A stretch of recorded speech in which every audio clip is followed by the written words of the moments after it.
That's the Nielsen family! You ruined television. Now it's just a big old silly mess. Oh God, an angry mob! お土産は青柳色。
Oh my gosh. Everything's working. And it's episode 36. It's being recorded in a strange way because Jason has priorities. How dare he? And somehow still wants to be a part of things. No Silver. She is looking at Halloween decorations for some obscure reason. But we have us. We are here for a special... Well, every podcast is special, I think I would say. It's a special time. Special me with my special friends, going to special schools in the special bus.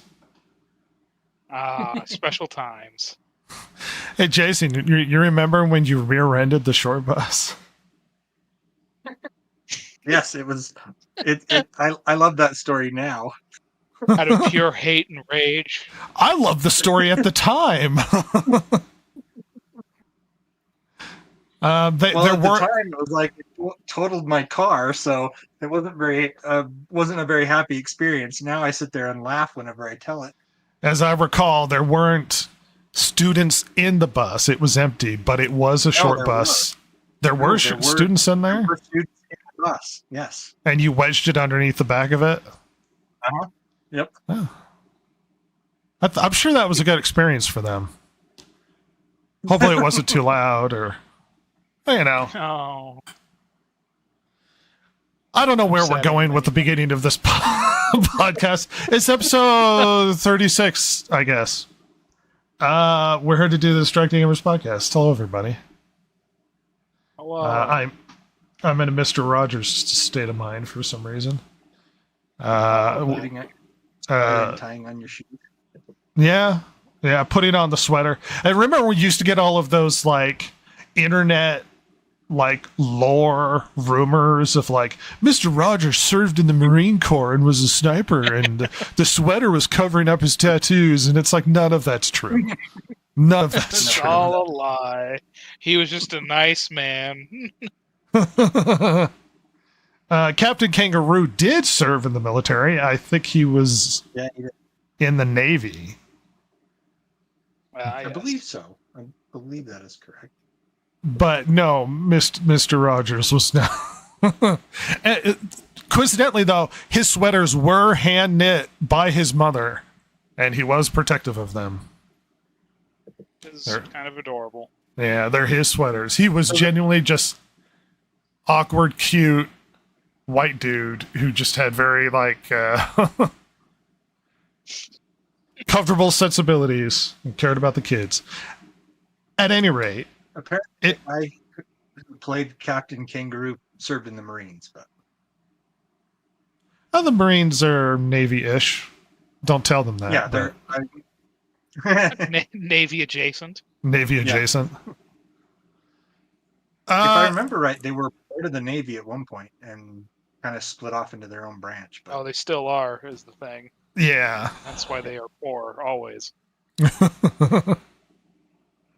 It's a special time. Oh, I've thought about sort of, because usually we have sort of an interesting discussion in the beginning of the major topic that's going on during the week. And I sat and thought, and the one thing that seems to have been coming up a lot this week, which I figured would be worth discussing is there's a lot of conversation about toxic fandom and how toxic the fandom is. Toxic fandom and the idea of media literacy, that even the toxic fans don't even understand the media that they're consuming, and it's all their fault. And so in general, before we get too deep, has things changed?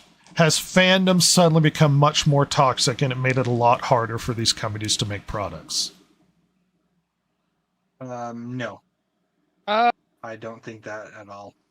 I don't know if fandom has changed per se, or if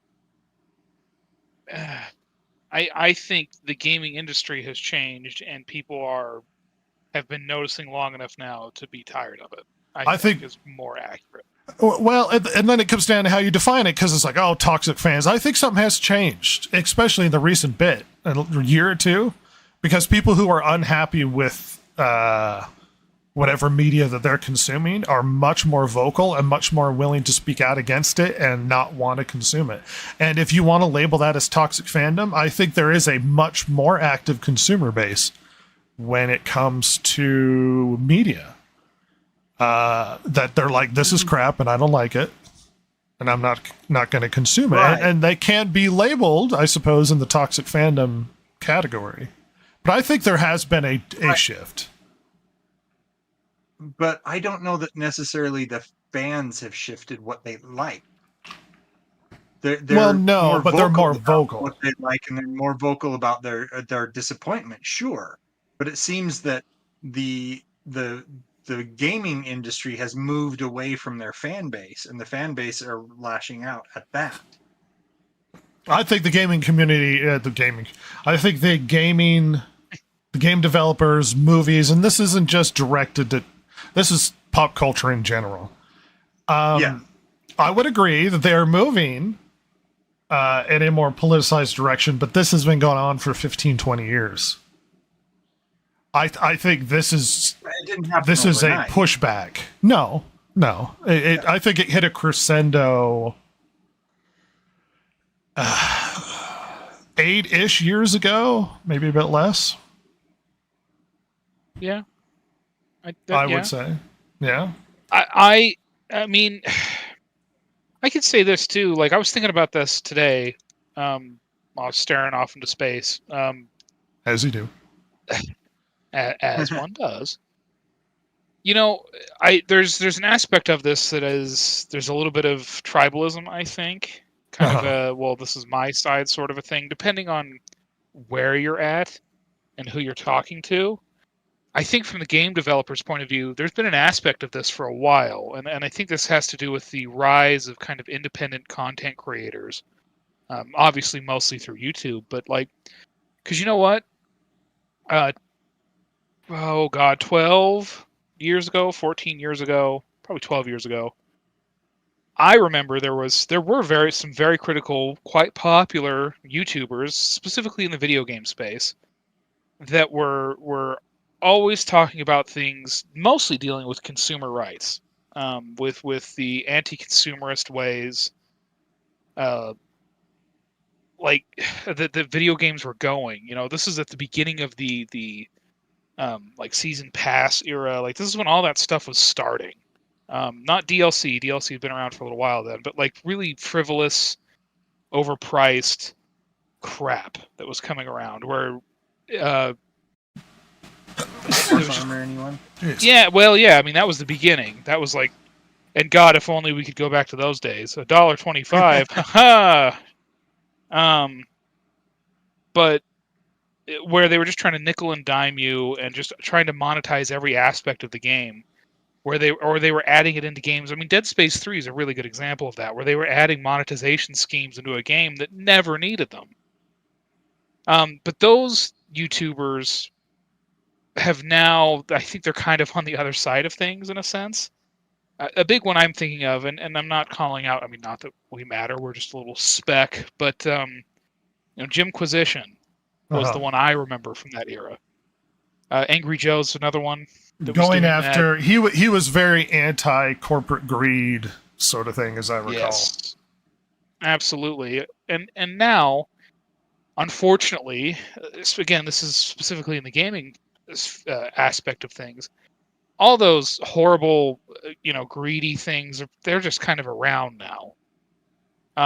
And better games will try to minimize it as much as possible, and other games just don't.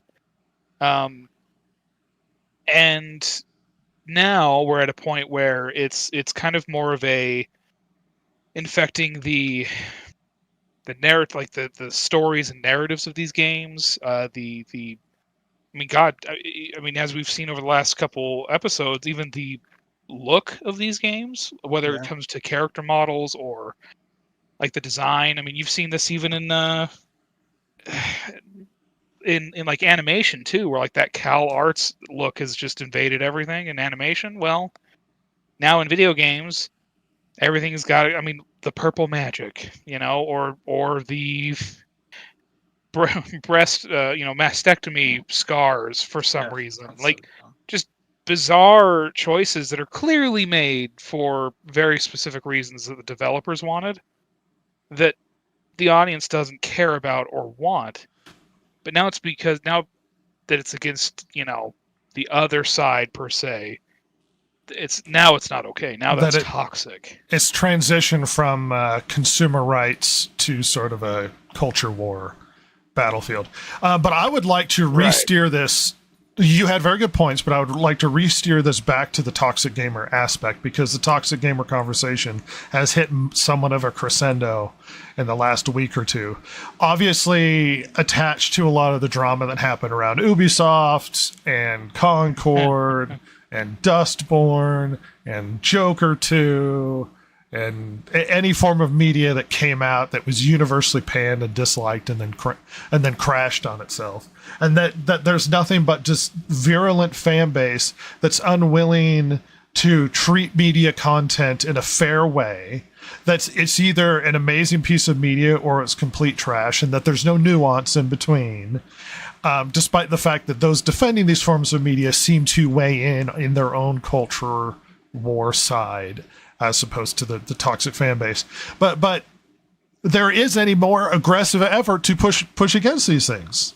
Wouldn't that fall into the category of a toxic fan? Well, I wonder. So one of the things that you just said now sparked an idea, and what I see is that we have two sides. Like you were saying, the fandom is saying that this is unmitigated garbage. There's no room for it to be good. It's just garbage.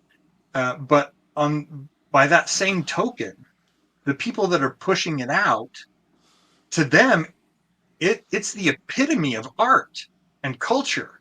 How could you not love this, you Philistine? And elitism. And so I don't see that there's a middle of the road for either of these parties. It's like the toxic fandom is labeling everything they don't like as just cesspool, the dregs of the cesspool, and the people who are creating it and saying, "You Philistines, why can't you understand that this is art?" They're elevating this above, actual masterpieces, and getting hurt that we would have this opinion of their art, that it really, it really is lacking something. You don't feel that there's a degree of sort of a purity culture or a fandom policing, that we're policing the IPs too much because we're too attached to them? Policing, I would say no.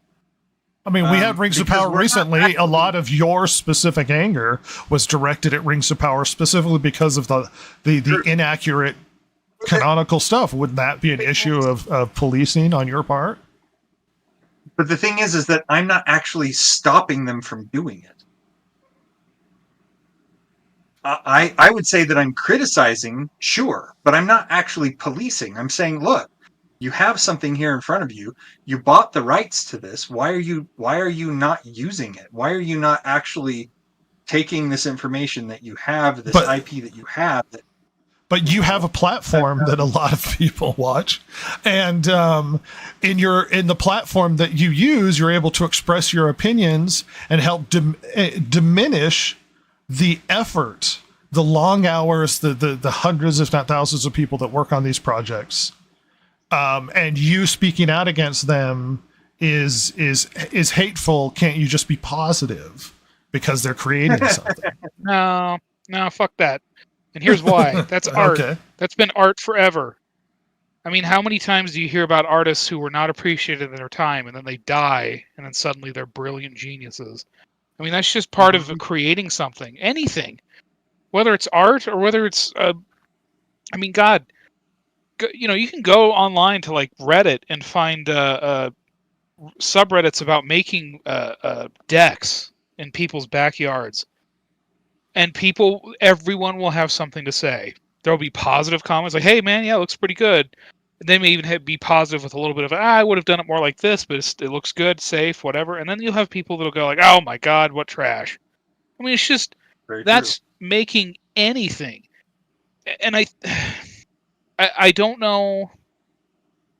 I don't know if people now, like in these spaces, whether it's game developers, movie producers, or the actors, the directors, whatever, that's always been a thing forever. Of like, doesn't matter what you like, whether it's been in film, TV, video games, literature. There's always a critic, always, and that's just how it's going to be. And like, I think a part of like with Jason and his extreme distaste for Rings of Power, and for, I would say, good reason. I mean, because there is an aspect of this, look, you bought the IP to use it, and you're not using it in any way that makes any sort of sense. You just wanted a name. I mean, that happened.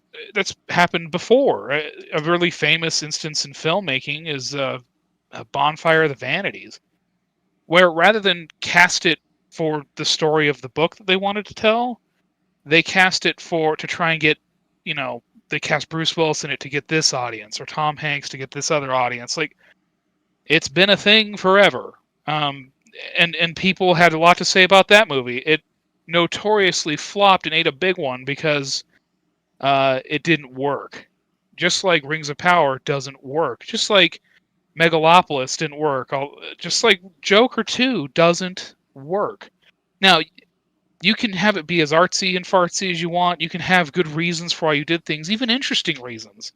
I mean, Joker 2 is an interesting movie to think about, certainly from more of a meta sense, but that doesn't mean it's a crowd pleaser. And when you spend $200 million on a project, well, you need it to be. So, I would say with the Joker 2, that one is very much more of a malicious. Which, I mean, in the meta sense, it makes it interesting, but yeah, totally. Well, look, because finish your thought, Jason. Well, the reason I was saying, I was bringing up the Joker 2 felt in this case a lot more malicious than any of these other ones. Obviously some of these are going to be done for what they think are monetary gains, whereas this one, it was, you don't understand my craft, so or you don't understand what I'm trying to do here, so I'm going to lash out at you, and I'm going to give you exactly what you don't want. Well, I think on the other hand, they might say that they're creating art and you're not creating anything, and if you don't like it and if you have nothing nice to say, then you don't have to watch it. Why do you feel it necessary to be very vocal and outspoken and all over the internet about the fact you don't like it? Just let the product or the piece of art be what it is. Why do you feel necessary to be sort of outspoken about your feelings about the product? Just let it be. Let other people enjoy what they enjoy. Why do you have to get involved and get upset about changing things in Rings of Power and Tolkien's lore, or damaging the Joker character from a movie that the same guy made, or whatever reason whatsoever? Well, by a counterpoint, I would say, well, why are you putting it out? For people to enjoy that are going to like it. And here, here's the thing. But just because you made something doesn't make it immune from criticism. Like, And the reality is, just as they have a right to make it, whatever that may be, and in the case of, let's say, Joker 2, make it with kind of a malicious intent, which is hilarious, they have a right to say something about it. And look, we are dealing, I mean, specifically with the examples brought up, and I think with the examples that are kind of in the cycle right now, these are not some small indie creators. These are multi-million dollar, hundreds of millions of dollar backed projects that are not made by a one lone beautiful auteur. I mean, these are made by an enormous group of people that, with committees and far off producers and directors or whatever. That's just okay. Like, it'd be one thing if we're talking about shouting down, one or two man groups of people making something, but like, these are huge money making endeavors. Like, stop defending corporations. It's fine. Like, it's okay. Like, and it's really funny to be lectured about making my beautiful art by the guy that made the fucking Hangover. Well, in some ways, they might say that because of how outspoken the trolls are or the toxic fans are, that they are affecting the reception of the piece of art in and of itself by simply being outspoken about how much they dislike the direction it's going. And if they weren't there, these very likely would be more successful. There's an argument to be made there. Maybe, but the thing is, I mean, are we talking in online spaces where most people don't exist? I mean, this feels like a sort of terminally. Well, I'm devil's advocating here, but as Sure. far as I can tell from the outside, they might claim that because of the active hate, if you want to classify that, or toxic behavior of these people, and they're creating this maelstrom of negativity about the products, that the product fails because of the word of mouth or the intentional negative word of mouth. Because you might say, oh, well, people are just expressing their genuine feelings about a product. That's fine. But there have been instances of like downvote brigading on products they don't like, where they all show up to downvote, which changed the rating system on Netflix because of Amy Schumer's piece of work, because everybody didn't like Amy Schumer, and which changed how they managed the rating systems on Rotten Tomatoes, because large groups of people showed up to downvote and negatively comment on stuff that they had issues with.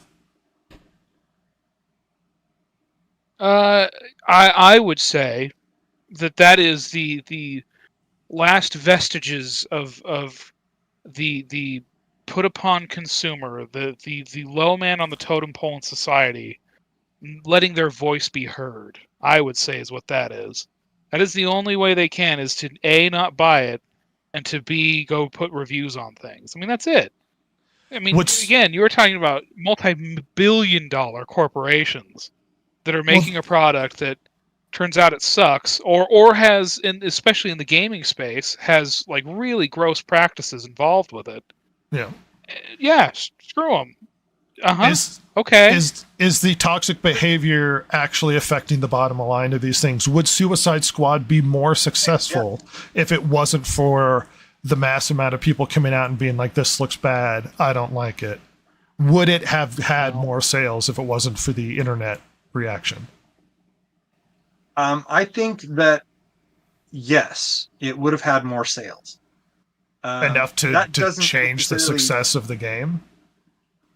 That doesn't necessarily mean that it's going to be enough to change the success of the game. No, I can't look into my crystal ball and like rewind time and say, you know what? But the thing is that when you get these reactions, the thing is I have and this applies to everybody. We have a limited amount of resources in both money and time. I can't put all the money and all the time that I want to into playing a AAA video game that's going to take me multiple hours and multiple playthroughs to fully enjoy. And so I'm going to want to look at what people are saying to try to guide my purchase. Because hey, if I had all the money and all the time in the world, yeah, I could get everything and I could do whatever I want, but I don't. So I think that right in the past, a lot of this power was carried by the critics themselves. And we're taking away the power from the critics and saying, look, here's my honest opinion about this product. And so now we're not just getting people who do this for a living. We're getting actual feedback from people like us, and we're more apt to trust that than we are to trust some critic who's, sometimes we agree with them, sometimes we don't. I mean, I can't tell you how many times I've enjoyed a movie that Roger Ebert has given a thumbs down to. You know what I mean? Well, I have a tweet from the monetization director at Ubisoft that I would like to read. He says, I rarely post on social media. This is Stevie Chassard. I rarely post on social media, but today I'm sad. Ashamed and sad. The gaming industry is rough at the moment. We all know it. But seeing how gamers react on social medias, wishing ill fate to companies and people alike, not only towards Ubisoft. Even though it is always the vocal minority that expresses themselves on social media, I was hurt and ashamed to be a part of this community. What is even more revolting is coming on LinkedIn and seeing the same comments from people within the industry, on top of exposing yourself as clearly non-decent human beings. You are affecting thousands of employees that are already impacted by all the hate despite doing their best to deliver incredible experiences. How can you wish a company to fail simply because they do not cater to you, or that product does not please you is beyond me. We are all on the same boat. Please, please, please stop spreading hate. We should all uplift each other instead of bringing each other down. Kumbaya, Stevie Chassard. Yeah. Ross, your reaction to this? Or Jason, go ahead if you have something. Well, I was going to say, I can't say that first of all, condemn hate across the board. I don't like these gamers that come out and say, "I wish you would die," anything like that. That stuff is vile and wrong. But okay, when he comes down here and says, "Why can't we just all uplift each other?" And it's like, I'm sorry, if you're shoveling a piece of crap out the door and expecting me to buy it, I'm going to tell you it's a piece of crap, and I'm going to say no. So what do you want here, Stevie? Like I said, let's get rid of the hate. Let's just say, stop doing that, people. But Stevie, step it up. Give us Ross. a game that we actually want to play. Yeah, this isn't going to trick me into paying your company money for a product I don't want. I don't know what to tell you. I mean, he's literally in that tweet going, well, yeah, I mean, I'm sorry. Like, things happen, man. Like, make better business decisions. This isn't our fault. Like, I just like how they think this distaste for their product just fell out of the sky. This has existed for like nowhere. 30 years. Ubisoft was rated as the least liked gaming developer in gaming. It was either them, EA, or Activision. Back and forth. They passed that around. I mean, like the trophy, right? Like it was always those three. And it's our year, Ubisoft. Yeah, I don't know. Look, do I want people to lose their jobs? No, of course not. No. But at the same time, that's not my fault. I'm so, I can't. Again, this is a multi-billion-dollar company telling me, a guy who makes under $50,000 a year at this point, to give me money, please. But isn't it sad? Well, people he could says, lose job. It's well, he points out there's actually people out there wishing the company to fail. People say all sorts of nasty things on the internet, and that's you should probably ignore them. And you should probably focus on making a game that won't irritate the crap out of your. Number one, maybe don't make 5,000 sequels to an IP you have, and then make it worth nothing. And then when you do make one that people have wanted since you made the very first game, you don't make choices that irritate not only the people that buy these games, but the country that you've based it in. Maybe just some thoughts to consider, mull over while you're enjoying your wine. Just a few thoughts there. It's just, this isn't the consumer's problem. The problem is you are not providing what the consumer wants. I mean, in so many other industries, other companies would look at this, lick their chops, and start developing a product to fill the space. Yeah. And by the way, which other companies have? I mean, Space hey, Marine Red. 2 and 1. Hey, Jason, if I wanted to play a cool Assassin-y Japan game, I would buy Sekiro, right? Yeah. That's not made by Ubisoft. Ghost of isn't, Tsushima. and it sold Ghost of There you Tsushima. go. Sold Tenchi, like gangbusters, baby. Tenchi, the classic Tenchu games. I'm sorry. Oh yeah, love me some Tenchu. I wish they'd come back, but it just only in this entertainment space is there like this bizarre like people who are quite high up in the company. I would say. I mean, if you are managing the monetization, you're the director of that. You're a pretty high up sort of guy. That you just cry out that, well, just buy it. Just buy it. And it's like, well, look. Make it worth my while. Yeah, and this is not a new problem for Ubisoft. I mean, how long ago has it been that they released an Assassin's Creed game? Was it the French Revolution one that was just utterly busted on launch? Yep. Didn't work? I mean, it's been a decade ago. Like, this is not a new problem for them. My biggest issue with this is the use of the word hate. Because it's like, so what do you mean? Do you mean people sending you death threats or people saying your game looks disrespectful of Japanese culture? Like, what is the vast gulf of difference between is me tweeting I don't like your games hate speech at this point? Or is or even if they were crass. Right. Like, your game looks like it sucks my balls, Stevie. Eat it. That's not hate. That's being rude as shit. But if it's a tweet or something, like, who cares? Like, yeah, like, walk away. Well, and it's the effort to bully people into decency, which only inflames trolling. Yeah. Yeah. And it's like, are you not a part of the gaming community? Are you not aware that this is just what happens? That this infection exists all over the place? Like, have you been in Modern Warfare 3 chat rooms? I mean, good Lord. You know what? I can imagine that the very first response to this tweet is grow a pair, Stevie. Well, I was aware of this because of Drum's retweet of it. And I liked his final sentence here. Also, catering to gamers and pleasing them is literally your job. Yep. Like, that is actually what you're supposed to be doing. I mean, that is the whole business of that you are in. That is the whole point of what you're trying to do. I mean, imagine if social media existed in the 70s and you had like the head of GM and Ford going on there and be like, "What? Why is everyone buying these Japanese cars? Like, what happened to good old America?" It's like, yeah, your cars fucking suck. I don't know what to, like, yeah, build good ones. Well, like, it's not hard. I've got an article with Ubisoft's CEO talking about Star Wars Outlaws, and it was very enlightening, very interesting.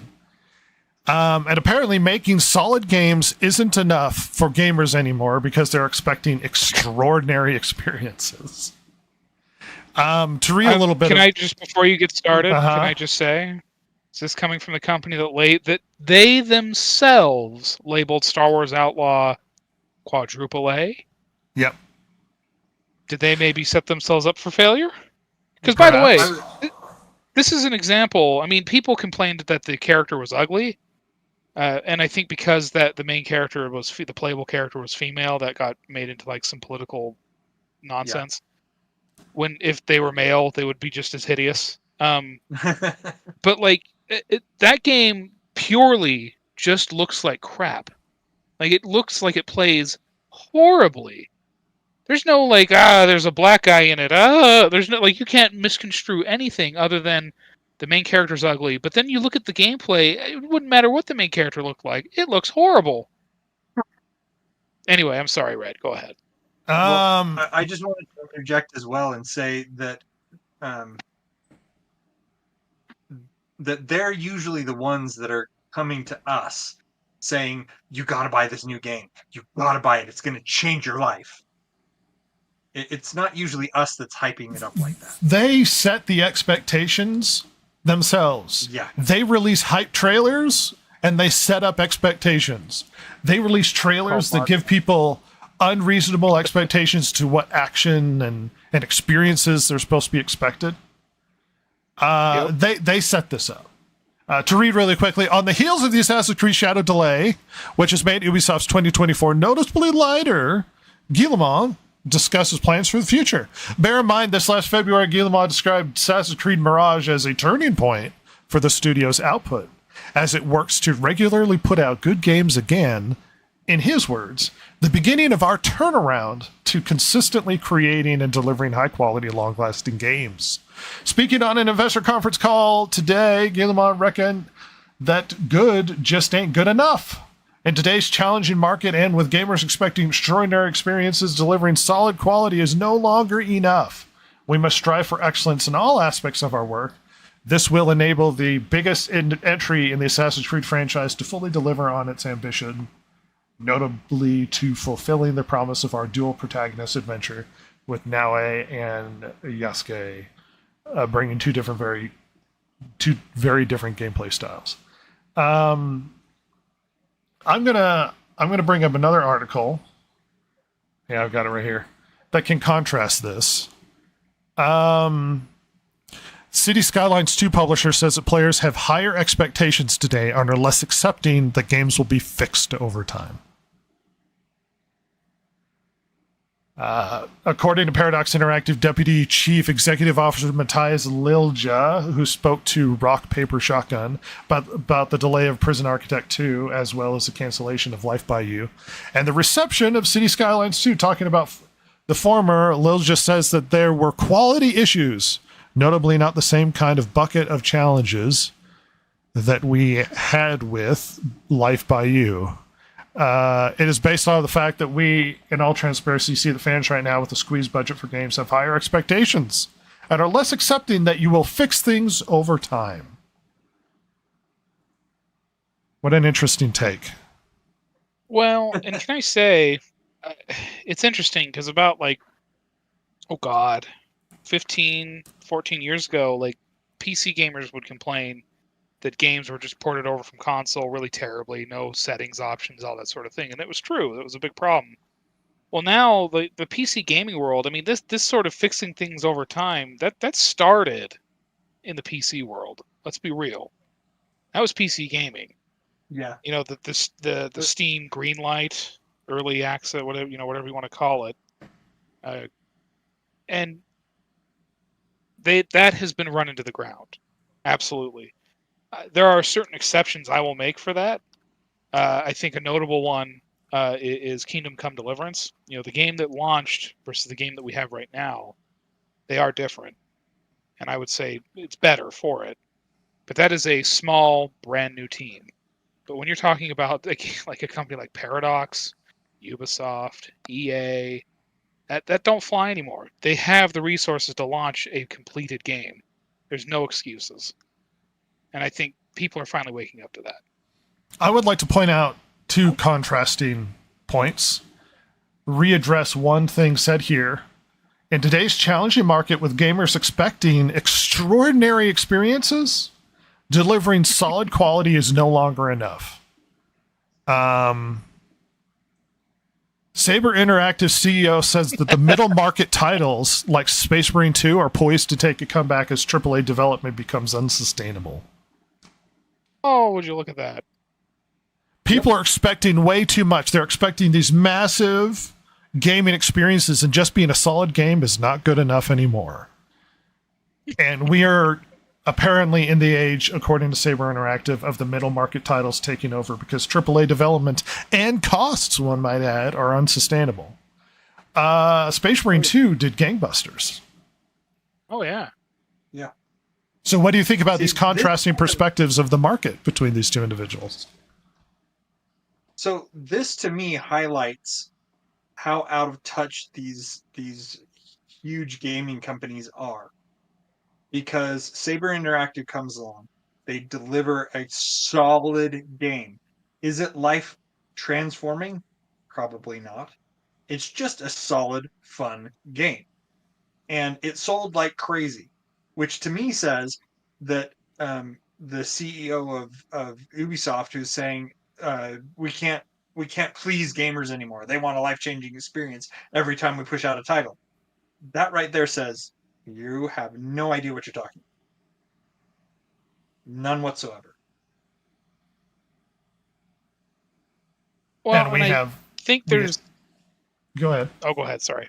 Well, I was just going to point out, Well- as well as we have Paradox's comment of gamers are no longer putting up with unfinished games that'll be fixed over time, too. And Which you was notice a the big different problem with tone City those? Skylines. There is a difference of tone. I see that. Yeah, one is going like, yeah. I mean, it's like a little bit more like, yeah, we kind of screwed up, and the other one's like, just support it. Why are you being mean? This is I mean, I hope genuinely. I mean, as an aside, I hope that smaller developers will see their chance and take it, where the market is failing up at the top, and make, because I mean, games like Space Marine. Games, I think games that are like really getting popular, are like kind of finding their stride now, even though some of them are older, are like the Yakuza games, which at least prior to the most recent ones would absolutely be considered like AA games, mid-market. I think and I'm really excited for that. I hope some good companies come in and I mean, Warhorse Studios with Kingdom Come Deliverance. I mean, I wouldn't say that's a AAA game, but it's certainly very fun, and I hope the market takes advantage of this gap. To talk a little bit about the other one from Paradox, where you're saying gamers don't want a broken game on launch. Duh. I mean, But they've been getting away with it for a while. Oh God, They have yeah, been. Paradox But especially. Yeah. We've been upset every single time. We don't enjoy the problems that have been occurring with these things. I mean, the thing is that in my mind, when they bring out a broken game at launch, that to me says that they are unreliable, and I can't put my faith in them. I can't put my trust in them to then fix it, because they didn't fix it to begin with. They decided, you know what, this is a broken piece of garbage. We're going to release it anyway. What kind of idiot shoots themselves in the foot like that? That's so dumb. You say, look, it's not working. We're retooling it. It will come out. It will be a solid game, and you will love it. That's how you handle this. Not, here's this piece of garbage. Don't hate us. Well, and let's steer this slightly back to the toxic fan conversation. This reminds me, in contrast, of the issue that comes from gaming media and how they prop up a lot of these companies with inaccurate rating systems and whatnot. Alana Pierce famously had a couple really bad takes, but she had one recently where it was something like she was explaining why IGN perpetually gives 7s. And essentially her explanation was 7 is essentially average because there are so many games out there. There's just thousands of games that come out, that everything below there are reserved for the simple bloatware stuff on Steam, all that weird indie stuff. And that AAA is reserved for 7 and above because they're more complex.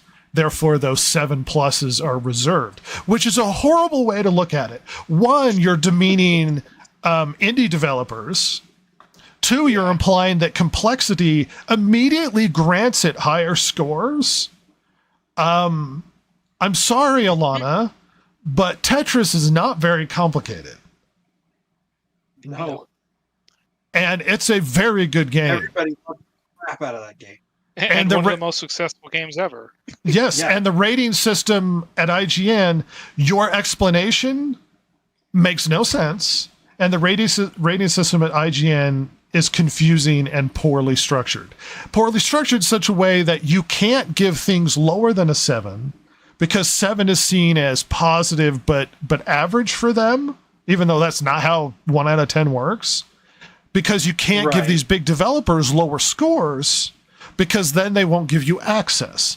And Right. there's a lot of fan reaction, negatively speaking, to these publishing to these so-called reporters, these in the gaming field, upset about how they're basically incestuously involved in the developers. In some cases, with Gamergate actually sleeping with them. And which literally occurred. And then when people talk about respond to this negatively, if you will, in a toxic way, if you will, they get marginalized in a sense of, oh, well, you're just a toxic person. Your opinion doesn't matter. Even people who say it poorly have a point that there is a problem going on in gaming. And I expect, viewing this, especially with a lot of the rumblings I see in the background, that we may be cruising for a market crash in the gaming world. And Wouldn't surprise me. Yeah. and to go back to Stevie's point of like, well, what about? It's like you're cheering these companies to go out of business. And you guys are being very nice. I am cheering Ubisoft to go out of business.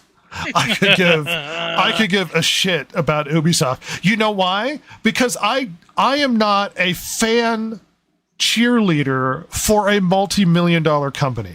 Shockingly. No. Do you know what you deserve? Exactly what you get. And if you make a game that's insulting other cultures, that if you make games that are bad and broken out of the gate, if you make games that nobody wants to play, you know what you deserve? You deserve to go out of business. That's what you deserve. It's not my fault if you make crap, and it's not my job to be your champion to try and make sure that people have jobs at your company. You're not owed a job to make your bliss and express your ideological opinions through the medium of video games. You are not owed a job. You earn the job, and you earn my money by making a product that's worth my time. And if you don't make a product that's worth my time that looks bad, your company should go out of business. You don't deserve to have a company if you can't make a shitty product functional enough that people can play it. Outlaws is busted, and they've been out there telling everybody that they're going to give them free updates. Damn it, dude. Free updates are the least thing you could do to fix your shitty game. Free updates, my eye. Oh, well, it's free. And it's like, you're fixing something that's broken. It's like me selling you a vase in 20 pieces. And it's like, over the course of the next couple of years, I'll give you free updates as I show up and glue a piece together once a week. Thanks, Ubisoft. You don't deserve a Game that job. they charged $120 for. Well, precisely. And you know what you also don't deserve? When you show up and you say, well, what about all the time and effort put into it? I don't care if you spent 1,000 hours making a shit sandwich. It's not a good sandwich. The amount of effort you put into something does not equal the quality of said product. You need to get your act together if you want to sustain the fact that you're still a company. It's not my job. Here I am, the toxic fan. But we will steer this slightly in a different direction, but perhaps our problem is that we're media illiterate. Perhaps that's the issue, that we just don't understand. We're not educated enough. We're not smart enough, Ross. We're not smart enough to understand the media. We're too stupid. Stuff. We're too stupid to understand. So I bring you Steve Shives, who made an interesting video attacking, I guess, conservatives for being media illiterate. Will you follow along with me, please? At this point, it's practically an axiom that conservatives have poor media comprehension skills. Okay, right out the gate, that's a logical fallacy there, champ. What do you mean? It's practically an axiom that conservatives are media illiterate. So you're implying that we all just know that conservatives don't know what they're talking about when it comes to media? We all just agreed that conservatives are stupid. It's just collectively understood that they're dumb. Let's continue. Skills. Pretty much everyone other than conservatives acknowledges that. So half the country agrees that the other half is stupid, is what you're telling me? At least in America, if you're a foreigner. Delineate this however your political systems go. And I'd bet even a few of the sharper conservatives, I have no idea who they might be. I don't know of any, but... So now he's poisoning the well by implying all conservatives are stupid pieces of shit. Who's the smug cunt? Jesus fuck, who's this guy? Steve Shives. Is he someone I should know?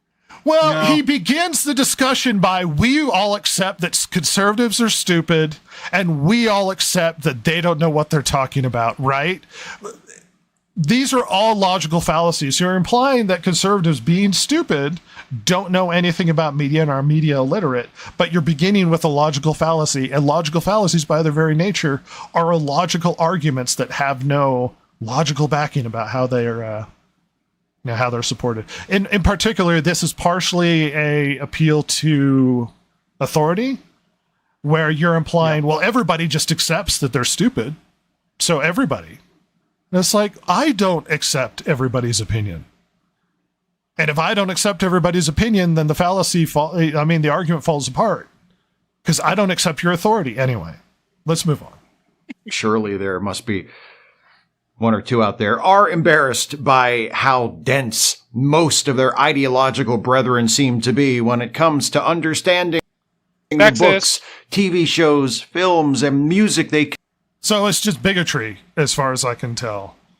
None of them are stupid, and even those that are smart enough realize how stupid they are, is what you're saying. None of this is an argument. This is just, I'm playing to my audience, hey, aren't conservatives really stupid? consume, even the ones they like. In fact, at times, it seems, especially the ones they like. I talk about Star Trek a lot on this channel, and I've done entire videos devoted to the baffling phenomenon of conservative Trekkies. How, I am continually compelled to ask, can conservatives love a show that has spent nearly the last 60 years telling them that they are wrong?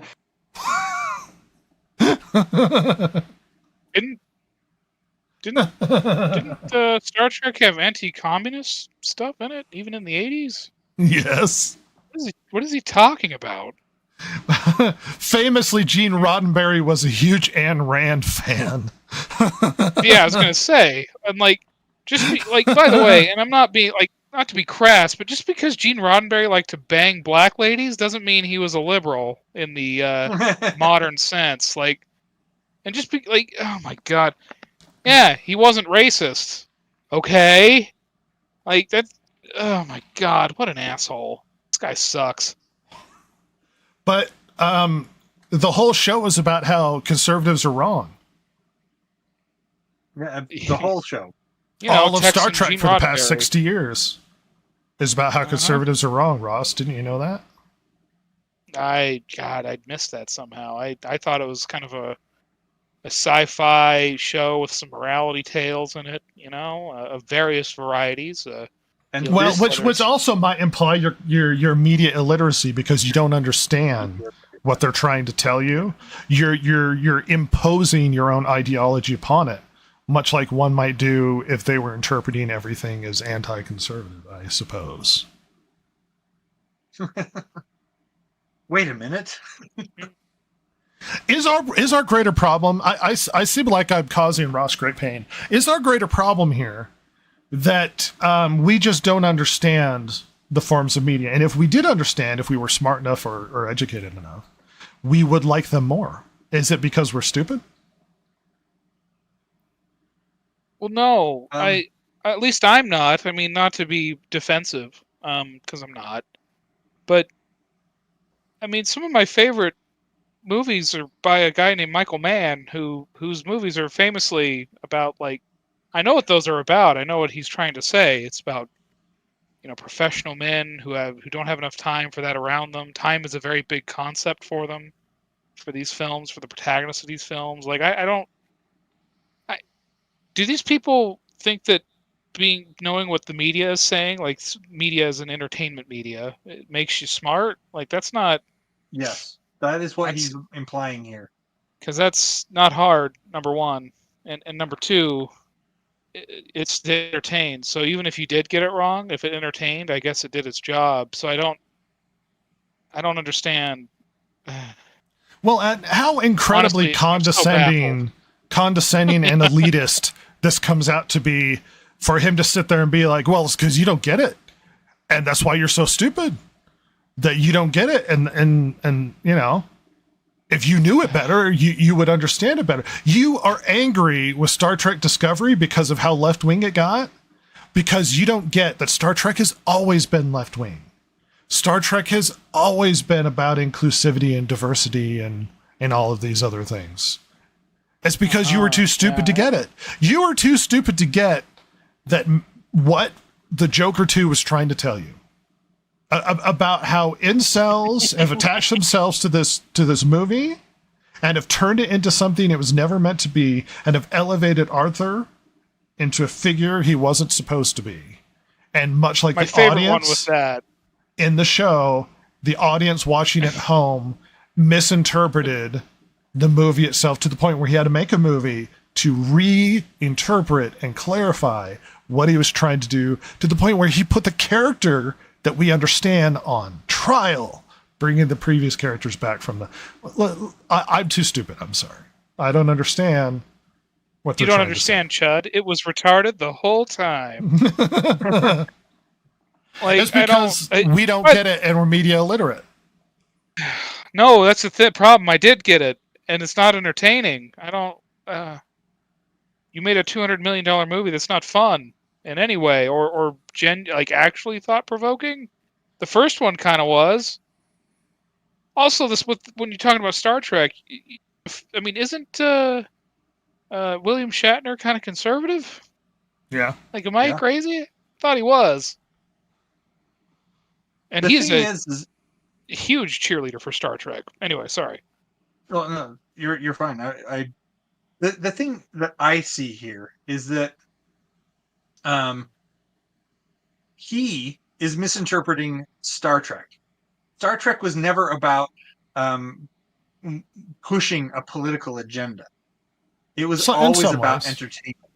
In some ways, now, it did get political. There were some political things in there. There was like the first, it wasn't actually the first, the interracial kiss between Uhura and Kirk and all that other stuff.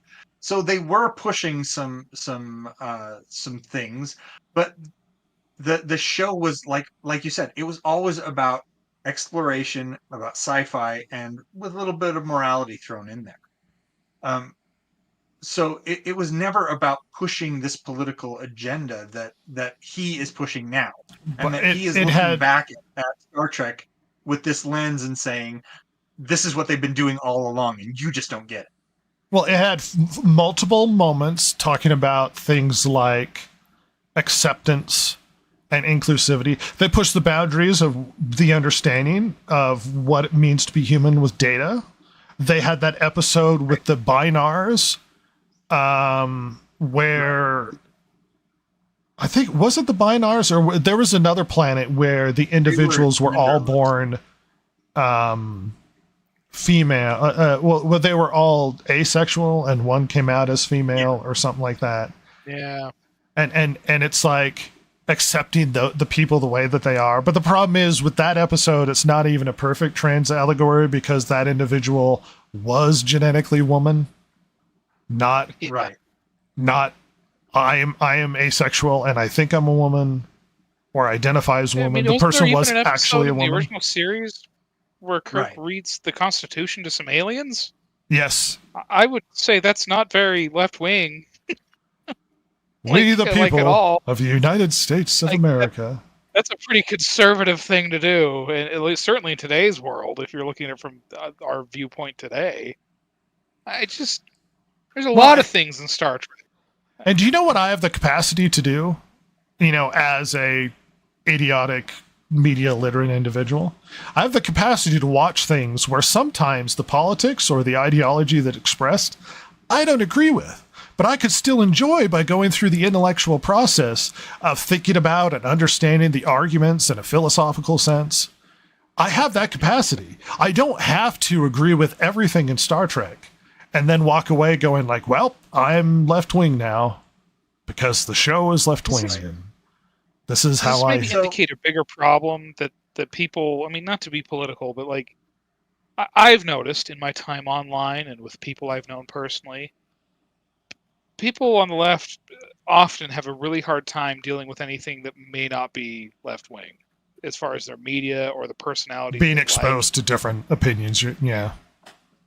Like, whereas there's some conservatives like that, don't get me wrong. However, way more often, I mean, I grew, my parents would always tell me, like, yeah, I mean, famous people are probably going to be left-wing. It's rare that they won't be. Just get used to that. Like, they won't agree with you. They didn't, like, that's fine. But if you like it, you like it. That's okay. Like, I've just always grown up with that. So I don't, like, yeah, there's some, I mean, like, there's some media and some personalities out there that I really like that I would never agree with, that would probably hate me. Sure. That's okay. They make stuff I like. Let's steer this back to the media literacy issue as opposed to railing against these problems. So I watched that entire video. Oh, good. God. I'm glad you did, because I thought it was the only one. And the guy he's one of those people that I would say is so open-minded his brain fell out. Okay. I would argue he isn't. He's only open-minded to people who aren't conservative, according to his sort of thesis here. Yeah, that's true. So there's two things that he was talking about. One is that he's like, oh, conservatives are so closed-minded, and that's why they can't accept any of this stuff. And I'm like, well, obviously you're so open-minded here. And the other thing is he's like, conservatives are have no imagination, and that's why they can't understand any of this stuff. And I'm going, you do realize that that's not an argument. Two of the most prominent fiction writers in the last century were conservative Christians, and basically all of speculative fiction now, fantasy, is based on their work. Well, I mean, Tolkien was not a progressive. Neither was C.S. Lewis. Neither is Brandon Sanderson. Neither is George C. Scott. Neither. I mean, religious individuals with different perspectives. Like, how far do we need to go? Exactly. The writer of Twilight, Stephanie Myers. Ah, yes. Which turned into a very raunchy literature. Yeah. I would say that J.K. Rowling is not progressive either. Well, and here's not strictly to the, well, she's very left wing. It's just she's very feminist, and by being very feminist, she's very on the side of women, and so she became a TERF in that sense of not being okay with the trans issues. But I'm not going to get into her political perspective. She can speak for herself. Regardless, let's circle back to the issue at hand. Well, go ahead, Jason. So maybe there isn't so maybe this media illiteracy is not what he is not what he thinks it is, for one.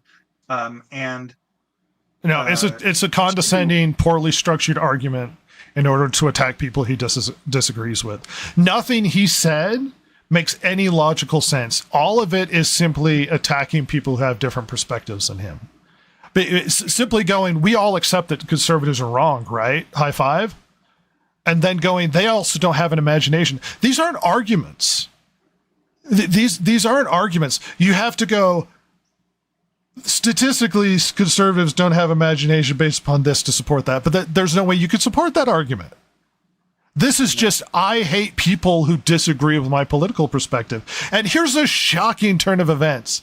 That's a large group of people that seem to not like the current crop of content that are coming out and simply are not interested in purchasing or even consuming said product, or might be critical because it feels different from previous product that they used to enjoy. And they're more than welcome to do that. And simply reducing this to, oh, you're a media illiterate is a condescending elitist way of basically pointing the finger at somebody and saying you're too stupid to get it, even though the show is unsuccessful, objectively speaking, which would make it bad, maybe. Right. Just based on like objectivity here. If the world was structured in such a way that that more people enjoyed what we're seeing from the entertainment industry, and I'm lumping movies, books, games, all that together, and just saying, here we go.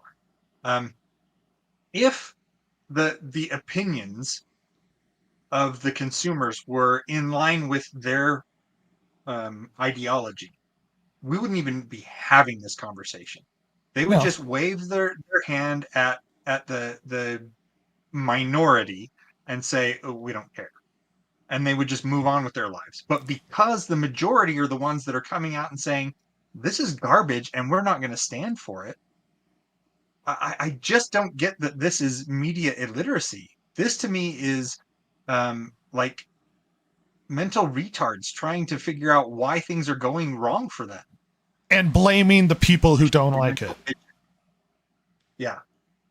By the way, dealing with subjectivity, even if let's playing devil's advocate, even if this guy's right, all those evil conservatives are just big morons who don't understand the things they watch. Why does it bother you then? Like, why does it bother you that they don't watch the show that is so brilliant? Like, because it's not doing well. It shouldn't. Right, exactly. So it's so you actually need them, and you made a show they didn't like. And because they don't get the show and they don't like it, it's their fault. But that's not a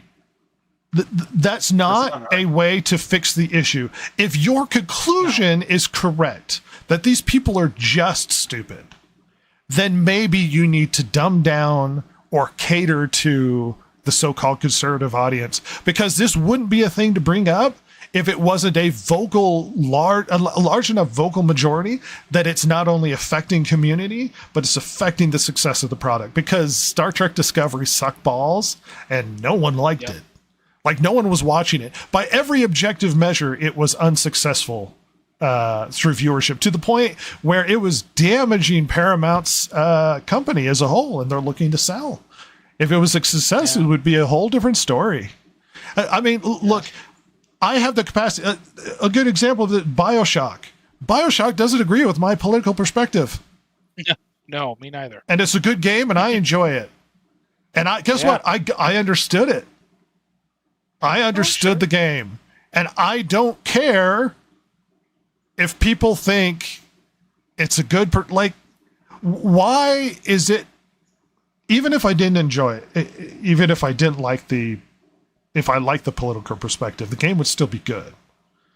And I think this is going to be a harder thing to argue, because it's harder to prove, but I think there is a degree of objectivity when it comes to quality of work. And you can have a very bad movie that's entirely left-wing in its ideological perspective, and you can have a very good movie that's entirely left-wing in its ideological perspective. More because of the quality of the product, rather than because I didn't get what the hell it was trying to tell me. If we go by kind of what he was saying, that Star Trek has always been left-wing, then like... Left-ish, but not entirely.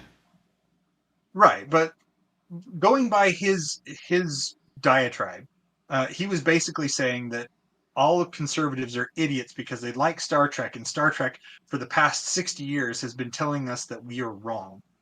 And so Star Trek has always been political, and it's always been pushing left leaning, and it's always been pushing the left agenda, which I don't buy. But anyway, let's say that Star Trek, The Next Generation, Star Trek Deep Space Nine, both of those, if we're going by his metric, those were left leaning shows that were successful. Then we get to Star Trek Discovery, left leaning show, crashed and burned. So what does he want here? Well, I see what you're getting. Let me interject slightly, because you were getting close to a point that I was thinking of. If Star Trek was really good and left wing and everybody loved it, and suddenly the new stuff people don't like it, there's a huge disconnect, because conservatives who are media illiterate and really stupid, for some reason, didn't get the messaging, but now they do understand and they don't want to watch it. Did the conservatives suddenly get smarter, or did the quality of the product get worse? Because there's some hypocritical argument going on here where they were along with the taking your perspective, a left-wing show. They all liked it. So did they just not understand that it was left-wing? And now that the new show has come out, they figured it out, so they either got smarter or they still didn't figure it out, and the show's really shitty. It's got to be one of those. Yeah, gotta be. If we're using your paradigm here. Yeah. So one thing that he brings up in his monologue, his rant, is the third episode of The Last of Us, and how I guess Ben Shapiro didn't like it because it didn't have zombies in it.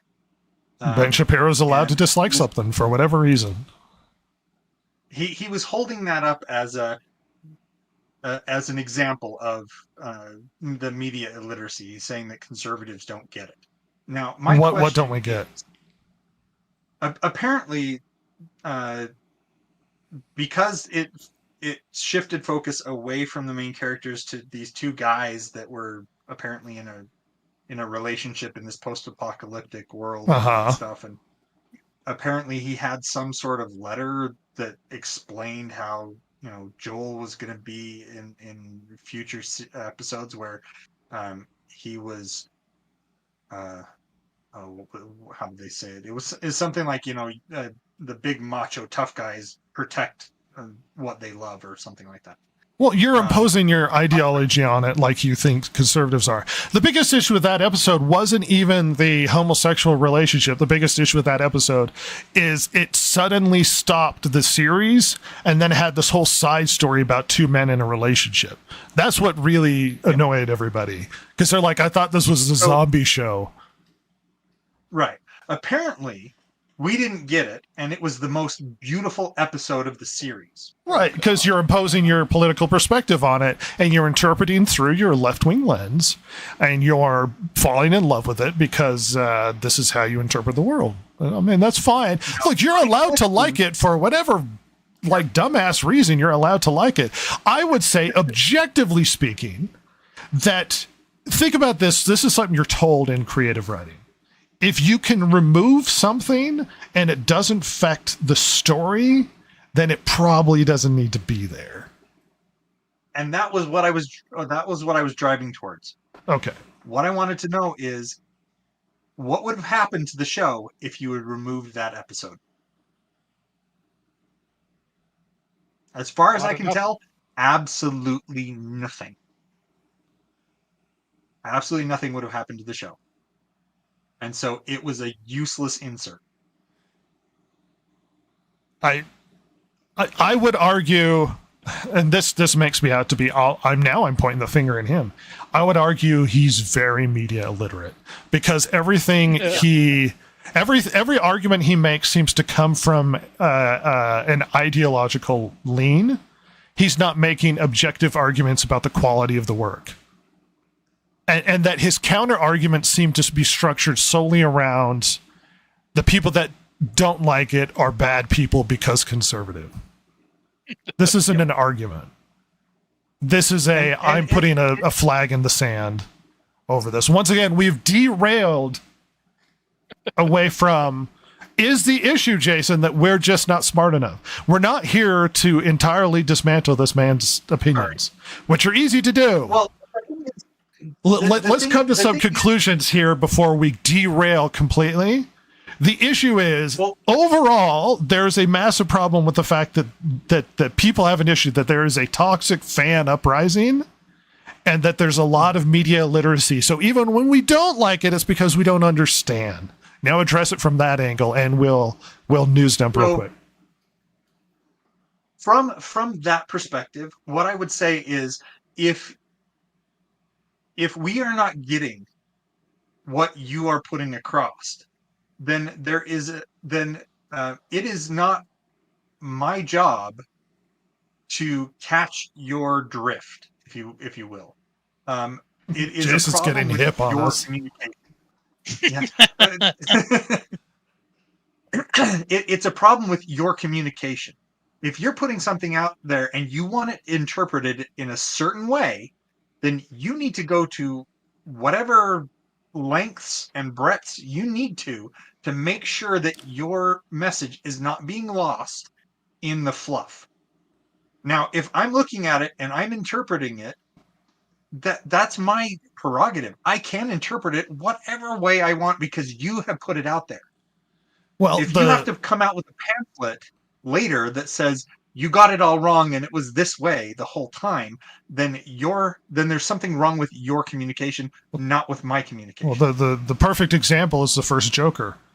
Matt Reeves. Yeah. It wasn't bad. The director was upset. Todd Phillips. The director was upset because of everybody's interpretation of the first movie, and it's like, is that my fault or yours? Because if you didn't make it well enough to get your point across, then that's your fault. That's not my fault. That's your fault. And the thing is that he slapped it with a Joker title. What were you supposed to think? He wanted us to. This is a story about Joker. Yeah, he wanted us to interpret it in a different way, and we didn't. And we didn't, because there was something wrong with his communication skills, not our interpretation skills.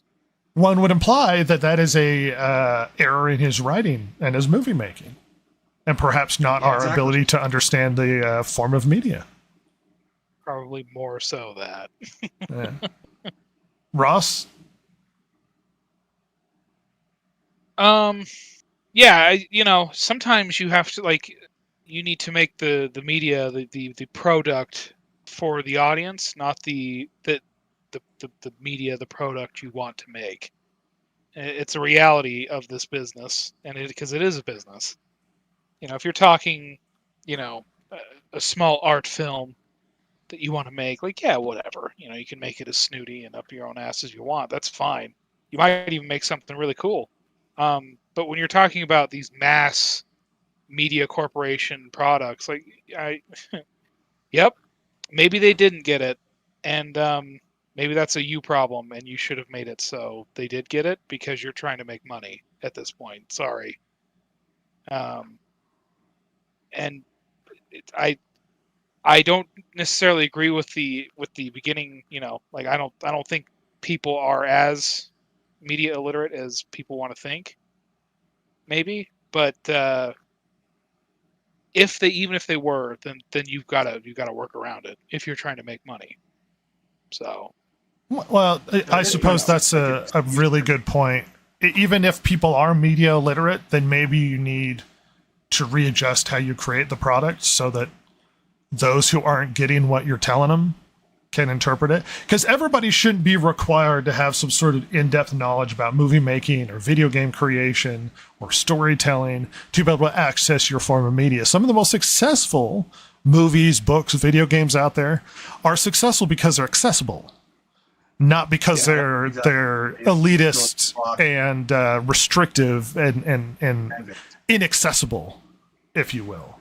Hey, what's a really famous snooty film? Like it's a really famous, very successful film, but that has that auteur air and slathering about it.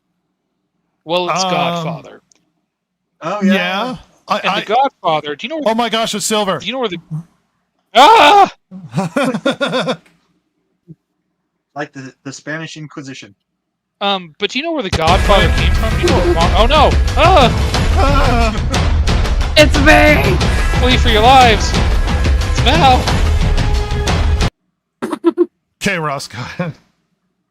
Oh, well, now I have to clean up Tokyo, so I don't... Get the no, broom. but like, The Godfather, Mario Puzo, do you know what he wrote before he wrote The Godfather? He wrote Pulp. He wrote Pulp Fiction. Oh. And The Godfather is slathered with it. There's a lot of innuendo and like raw sexuality in the Godfather book. I mean, mostly from Sonny, like which they put briefly in the movie, but it's like so brief and just kind of like it's just meant to more show who Sonny is. But like the whole book is like that, like that, and that's where Mario Puzo came from. He came from that world of like cheap, fast. Pulp Fiction, from men's magazines and that kind of thing. Like that's what he did. That's how he supported his family for decades until he made it big with The Godfather. Well, and you know what that creates is if you have a lot of pulp knowledge and background, it creates a lot of depth to the movie that other people might not access. But you know what's also interesting? Yeah. The movie's accessible even if you don't have that depth of pulp knowledge. Exactly. Another example I was thinking of now that Silver's here is a silent voice. A silent voice is a great example of something that's accessible to general audiences, where you're able to experience and relate to human experiences that other people have gone through, because everybody goes through very similar issues.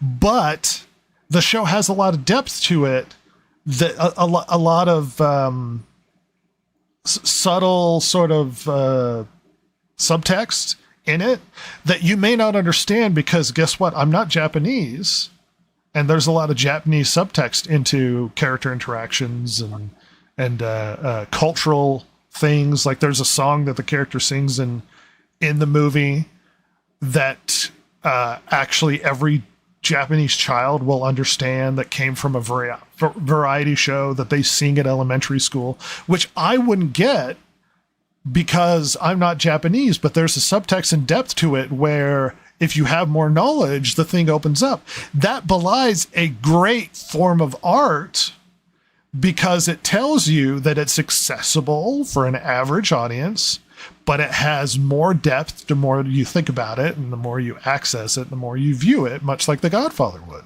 Would you agree, Silver? Yes. Sorry. I was looking at a thing. She is so toxic fan and media illiterate, I cannot tell you. I'm trying to get caught up on whatever it is you guys are talking about. I'm trying to pull up the doc. Well, before we go into the news dump, I would at least like to get your superficial ideas when it comes to the rise of toxic fandom. Has it gotten really bad? Is it affecting things? And on top of that, is it because we're just too stupid to understand what they're trying to give us? That we're just not smart enough? We're media illiterate, if you will. What do you think about those ideas?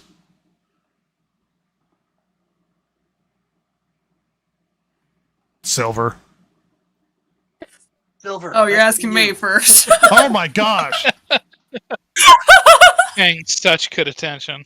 I'm so sorry.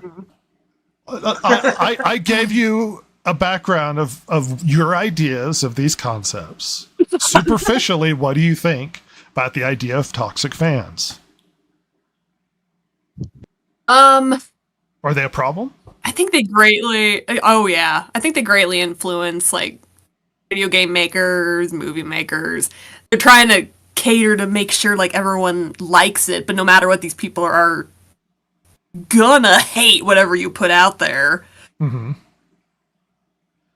So I feel like they're just making their content worse by trying to follow what these toxic fans want. Oh, interesting. We were interpreting toxic fans as them attacking so-called right wing of element of the internet, but it seems like you're interpreting as left-wing elements that are demanding shows or games or whatever cater to their politics, is what you're sort of saying. Yeah, that's what it's always kind of seemed like to me. So that's interesting, because we weren't addressing the idea of it being a toxic fandom in the other direction, demanding things cater to their political perspective. I mean, both. Yeah, yes, in general, both could be a thing. What do you think about media literacy? If you don't like a show or you think it's bad, is it because you're too stupid to understand it?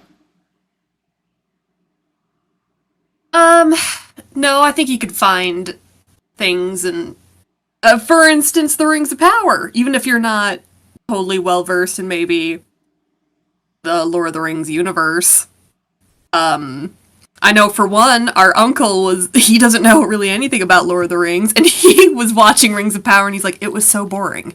I did not like it. It's incredibly boring. So, yeah, he couldn't nitpick the lore at all, but the contention is that if your uncle found it boring, then he's too unintelligent to have gotten the message that the showrunners and the actors and all those were putting into the media. Yeah, I see. He'll be happy to hear that. So instead of there being a problem with the product, it's a problem with him. The consumers. Yeah. Oh, okay. My mistake. How could I disgrace the Rings of Power? I mean, that does lean into the argument, which would take a lot longer to discuss, is I think there is such a thing, though it's hard to be very specific, but there is such a thing as objectively bad and objectively good. Accounting for the fact that you all have individual subjective personal opinions, these outliers are not relevant to something generally being bad or good. But let's go into the news dump, because it'll be more accessible to the media illiterate Silvervale. The Distracted Gamer Podcast's big steaming pile of news dump. Oh no, I clicked off screen and the podcast screen is back. News dump really quickly. The first thing I'm going to bring up is actually a fairly important one. A lot of information was gleaned out of this article. Amazon's boss, Jennifer Salke, had a big conversation with Variety, and we learned some interesting things from her. Also, there was speculation that she cast Morphin Clark as Galadriel as a proxy because they look alike. Oh my god. No. If that's true, holy god. How embarrassing. Do they not? No. They do. Yeah. There's a similarity. Oh my gosh. Oh my god. Can you imagine if Peter Jackson did that with Aragorn? There's just a short little man running around as Aragorn in Lord of the Rings. That'd be awesome. Oh my god. Some fat bearded guy. Yeah, just Jack Black as Aragorn. Yeah. Oh no. She talks a lot. Just by the way, they had a Conan series that they were in production to make, and she scrapped it because she thought it was too masculine. And the writers of that Conan series went on to make House of the Dragon for HBO, which ended up destroying Rings of Power in the ratings. By the way, good decision making, Jennifer. Believe it or not, Good. men also have shows they would like to watch, but she goes on to share. Women like to watch. Yeah, well, she goes on to share some interesting things. She talks about their intentionally trying to build a female slate, which you've already done, like everything's very female centered. Citadel sucked, by the way. So yeah, you succeeded and no one liked the things you were making. Regardless, there were some interesting things to come out of this. I'm going to gloss over it really quickly because we don't want to dwell too much. One is they brought up the idea of Amazon owning the Lord of the Rings rights, and apparently they are on the table. That Amazon may try and buy the rights for at least a good chunk of Lord of the Rings. Oh, good lord! Really? Oh. Yes. So throwing good money after bad, huh? The other interesting aspect was she claimed that there were 55 million people engaged in season 2. I don't know what that means. Yes, a very strongly defined word, engage. 55 million people watched 1 minute of season 2. Well, I mean, couldn't that, the way that's worded, couldn't that mean the people making videos reviewing and criticizing it are engaged with season 2? Like, Yeah. we're engaged with season 2. Accidentally clicking on the video, Positively. tweeting about it, including sort of social media conversation about season 2 as 55 million people engaged with season 2. That's ridiculous. Anything to keep your job, 90% of it negatively. Even though we have objectively numbers to say that it's very, from what we could tell, that season 2 brought in probably about half that season 1 did of viewership. But you know, whatever you're 55 going to million say. people engaged. Shut up. I gotta keep my job. Shut up. But yes, there was a conversation about whether or not they were going to buy the majority of Tolkien's IP from Embracer Group, and she said that she doesn't have anything specific, but essentially it's on the table. And also the upcoming Tomb Raider show, which I'm super hyped about. God, You excited about Tomb Raider?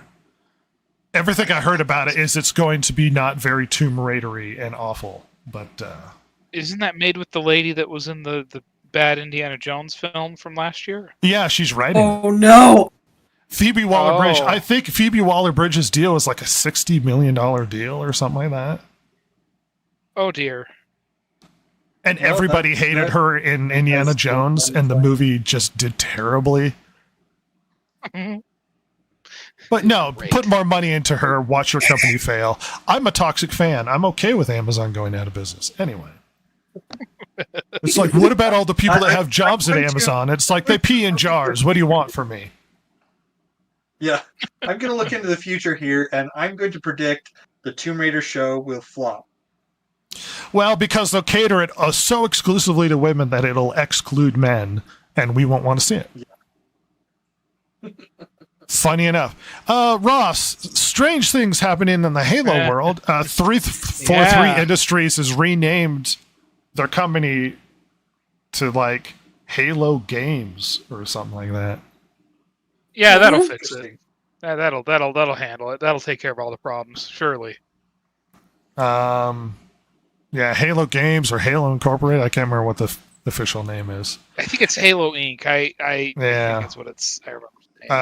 Additionally, they're moving from their proprietary engine that they've been using for a while, and they're shifting to Unreal Engine 5, which made some people speculate it makes it possible for Halo to come to PlayStation 5. Interesting. Oh, I don't know if yeah, that would be the old plan. engine was called Slipspace. I believe, again, this is without me going back and looking at any of this stuff. I think that's the engine that's been around since Halo 1, or at least some version of it. They had a similar problem that Bethesda has, where they're just like kludging together an engine from Morrowind until the end of time. And apparently the problem isn't was a bad move. No, it's not. And apparently they had the problem with any change meant they had to completely rework everything. You couldn't just plug and play changes and kind of bug fix from there. It was like a nightmare. It retroactively causes problems. Right. And, you know, when you're Bungie from 14 years ago or longer, 20 years ago, that's less of a problem because you're like the same group of people that have been there forever. But because of the way that things were developed at 343, where there was a ton of subcontractors, it was a nightmare apparently.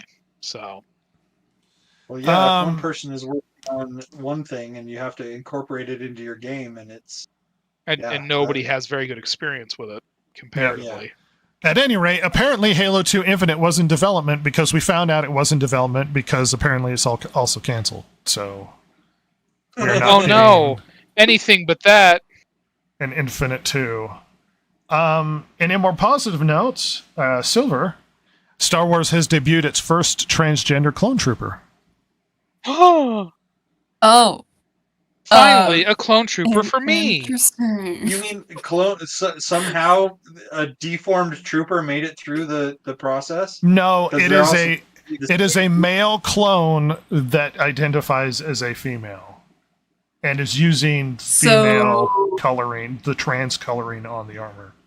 Why that would be a thing in a different universe in the future or whatever. With my limited Somebody knowledge of infected. Star Wars, Uh-huh. are all the clones of that one also transgender, or just that one? No, they're all this a they're all clone of clones of Django? There? Django Fett, and just one of them happens to identify as a woman. Okay. Remember Django Fett, who had his head chopped off by Mace Windu Mace Windu in front of his child. in front of his child, giving him PTSD, so he could go on and make a really bad series. Additionally, there's encouraging news coming out about the Harry Potter TV series. Andy Greenwald apparently says he doesn't like the idea of rigorous adaptations of the book and says he hasn't read them. So this is a good sign. Oh my god. That's Yes, awesome. this is exactly what the fans want to hear. Oh, I that's haven't so read rad. it. I'm just gonna guess. Stop being toxic, Jason. I would, by the way, Rhett, I wish they would have hired you. Because you would have What? had the same thing, and it would have been hilarious. Yeah, I fucking hate Harry Potter, but whatever, the paycheck's good. well, the problem is if they hired me, even if I hate.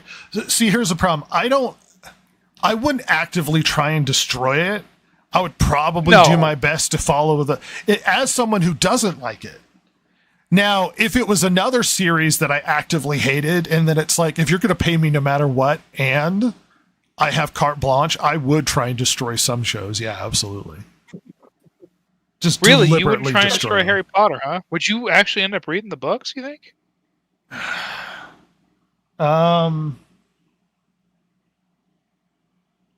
Maybe. I think what would probably happen is I would gather a bunch of people who knew a lot about Harry Potter around me to do the Using writing. Warner Brothers dollars.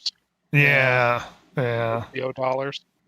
I mean, I Fair might enough. I was just insert curious. like some philosophy from Thomas Sowell into a like some quote. John Locke comes out of Harry Potter for some reason. Oh, that'd be awesome.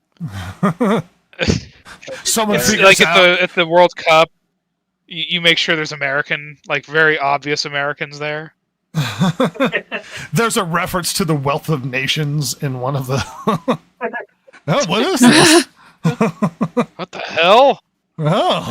Don't worry about it. Don't. stop looking at it. Apparently, It's fine. the word is that Henry Cavill is going to star in an Amazon live action of Ultron. Oh, Wait, wasn't he making live? Like, was he making Yes. 40K, or did they boot Yes, him off? and I of have 40K, questions yeah. as to what's coming out. it? Well, supposedly, if they can't come up with a compromise between now and December, the 40K project is tanked. So he could still do. This could be him saying, "Well, I'm not doing it. If you're not going to let me be faithful to the 40K lore, then I'll do Voltron instead." I don't know. He's going to play in Voltron because they're all young people flying like his dad, like the king, Sure. maybe. I feel like he would do a role like that. Yeah. Yeah, well, in the doesn't the first- king constantly show up as like a ghost hologram image or something? Yeah. Well, Yeah, let's not hologram, dwell. if I remember. Hesitantly I was positive. going to say, in the Netflix animated series, the first season, the black pilot, he was the pilot of the Black Lion was older than the others, and he ended up like passing on the mantle to one of the others. Yeah, the Netflix Voltron was good, and then it wasn't, much like many things. Yeah. Let's move on. It's the news dump. Interesting story. So, if you know anything about Junji Ito, the manga producer who makes very disturbing manga, and there's actually a meme on the internet of Junji Ito's manga and like the depressed face, and then Junji Ito, and it's like super happy, because if you see interviews with Junji Ito, he's actually a very friendly, warm person who's very nice guy. And it's really awkward because he makes very disturbing manga. Very disturbing. Maybe that's how he manages to stay so upbeat and positive, as he gets it all out in his manga. Right. At any rate, we are getting an adaptation of Uzumaki, which is they were working on this adaptation, or started working on it 5 years ago. This was in production for 5 years, and the manga originally came out in 2014, I want to say. So it started airing, and I've watched the first episode, and the first episode is beautiful. Now, there are some criticisms that obviously with an adaptation, it's missing some things or story elements or whatever. Okay. But it is beautifully animated. It is a looker. It is disturbing. It's really good. All right. It makes you feel awkward in the middle of the night looking at the shadows in your room after seeing that show. That being said, a weird problem has occurred. Adult Swim's Jason DeMarco has sort of come out, because there was a lot of commentary, because episode 2 came out and the quality of episode 2 is dramatically worse. And everybody's really confused as to what happened. The animation is no longer as smooth. The mouths don't move naturally. They move. It's like a slit that sort of opens and closes like a Speed Racer sort of thing. Like, it's really bad, the quality difference between the two. And people all over the internet started being like, what in the hell is going on here? And Jason, fascinatingly enough, was on social media going like, yeah, we know. A lot of things happened, and it's just not as good as the first one. We get it. And if you're upset, we understand. Like, he's not even pretending it's not true. He's like, we know. We know it's a problem. That is amazing. That a huge series of things happened to cause a bunch of problems that the quality didn't end up carrying over. And he's like, and I understand if people decide not to watch the second episode after the first one and after how good the first one is. And there is a small clip here. So if you see how smooth the animation is, or am I not up on the screen? Oh, you can see it on the screen. So you see how smooth the animation is? You see this? Really great. Okay, here's episode 2. Come back here! Oh. Like they went for CGI. Look at him sliding. Look at him sliding. Okay, now episode 1. どうしたのシュイチ君君は何も感じないのか Episode 2. Wow, so detailed. Looks great. And then what happened? Yeah, the quality of difference is so dramatically different that everyone's like, what the hell is going on? And he's like, a lot of things happen. We've been working our best, but we realize it's not as good as and it's like, oh my God. Well, and there's a lot of disappointment because the first episode was done so well that now we're going to be living with this, look at what we could have had with the rest of it. I don't know what to tell you. They're going to come back in episode 3 and be... No, the quality overall, as far as I could tell, is worse after the first one. That it basically has something to do with rushing the last ones out. Wow. So the first one is dramatically good. Like, it's very good looking. It's pretty and it's disturbing, and then all of the episodes after that are not very good animation wise. How disappointing. In related news, I really like the first episode. It's good. Wukong reportedly cost around $43 million to make, and has sold over 20 million copies. It doesn't look like you have to spend huge amounts on a game to get a good return, wouldn't you say? Yeah. No. Looks like Really? Monkey Game did it right, boy. And something for Ross, 24 years later, we are getting a remaster of Jedi Power Battles. Yeah! Yeah! Yes! This game rules!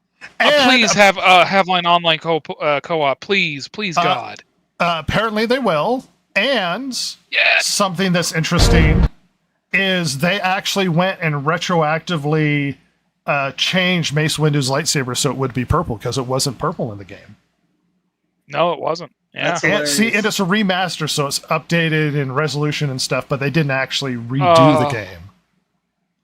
So we might be getting another pod racer here where me and you are going to play the crap out of Jedi Power Battles. Absolutely. I'm going to Plo Koon my way through life. You better believe it. Yeah, I was kind of Plo Koon, so I don't know if we're going to have to fist fight over this. I will so fist fight over this. I'll lose, but I don't care. It's about At least you fought the good message, fight by for Plo God. Koon. Yeah, damn right. Plo Koon's my homie. Oh, good times. It's been a lovely podcast, everybody. And we are unburdened by the rings of power that has been, which will no longer I feel hanging so over our light, shoulders. airy, happy. But if I you're know, interested, my week has been better. just better overall. But if you're interested in a media illiterate review of episode by episode of season 1 and season 2, they do exist in podcast forums. So see that in the future. I'm desperately trying to get editing done. We will see, hopefully, sometime here soon, the Megalopolis review, as well as a Joker when we Yay. have time to put it together. I've enjoyed the discussion today. How about you? Yes, Been great. been good. Very, Hey, very Silver I love showed Ben up. here. At the last minute in order to swipe her card just so that she's a part of it. And Val Yeah. was here. You And can put that Val is diversity stamp on this now. here. Yeah, we Oh can. my God, you're right. Freaking Sweet Baby Ink ain't getting upset with this podcast. Ha! But I realize my internalized misogyny. you I think we do. still failed the picture test, but You don't know. I could identify as certain things. yes, that's true. Not It's- gonna. I'm gonna. Silver, how was the Halloween decorations you went to see? We went and saw 2. Oh, Wow. And the rest was a long ride back. That's what happened. awesome. What a time. Yeah. Well, thanks everybody for joining us. We are going to run out of here, kicking and screaming. Say goodbye, everybody. Later. Goodbye.